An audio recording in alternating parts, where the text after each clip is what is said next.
म्हणजे त्या ठिकाणी आदरणीय अजितदादा पवार साहेब असतील, अतुलदादा बेनके साहेब असतील, यांनी मला युवक राष्ट्रवादी महाराष्ट्र राज्यावर काम करायची संधी दिली. त्यामध्ये मी भरपूर असं काम केले.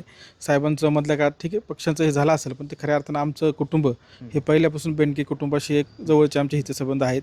एक राजकारणाच्या पलीकडचे संबंध आमचे नेहमी बेनके परिवाराबरोबर राहिलेले, अजितदादांसोबत राहिलेलं आहे. राजकारणाच्या पलीकडं त्या ठिकाणी जेव्हा आम्हाला काही अडचणी येतील, गरज पडेल, तेव्हा अजितदादा पवार साहेब असतील, बेनके कुटुंब असेल, आमच्या मागे नेहमी भक्कमपणे उभे राहिले. त्यामुळे मी असेल, माई असेल, आम्ही पहिल्यापासूनच राष्ट्रवादीमध्ये मी आहे. साहेबांचं मधल्या कामात थोडं आमदारकीला उभे राहिले, त्या गोष्टी घडल्या असतील, पण राष्ट्रवादीवरचं प्रेम माई असेल, मी आमचं कायम होतं. त्यामुळे आम्ही कधी त्याच्यातून बाहेर पडलेलोच नाही. आम्ही त्या परिवारातच आहे.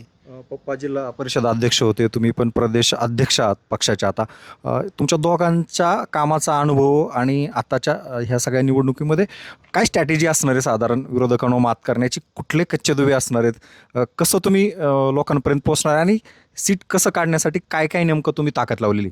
खऱ्या अर्थानं आमचा जो प्रयत्न आहे तो शिंदेसाहेब प्रामाणिक प्रयत्न आहे. आता माई आमची उच्च शिक्षित उमेदवार आहे.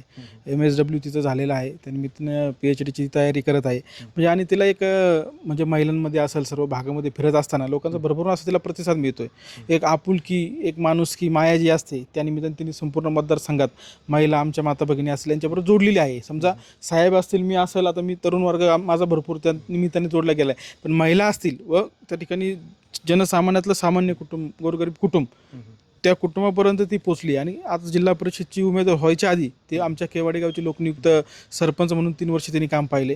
ते काम पाहत असताना गावातसुद्धा भरपूर अशी त्यांनी कामं केली. आणि एक महिलांबद्दल एक आत्मीयता, एक तळमळ त्यानिमित्तानं तिला आहे. आणि ती तळमळ तिच्या कामातून नेहमी दिसत असते. त्यामुळे आम्हाला वाटत नाही निवडणूक हे सोपी आहे. जुन्नर तालुका नाही तर आमचा एक विश्वास आहे का पुण्यात चांगल्या उमेदवारांमध्ये जे लीड असेल पुणे जिल्ह्यातलं, त्याच्यामध्ये माई असेल सगळ्या पुण्यात. आम्ही आमदारकीसाठी देवर्म शेठचं त्यावेळेस चर्चेत नाव होतं, पण आता सुनबाई मात्र मोठ्या फरकाने निवडून येईल असं वाटते. खरं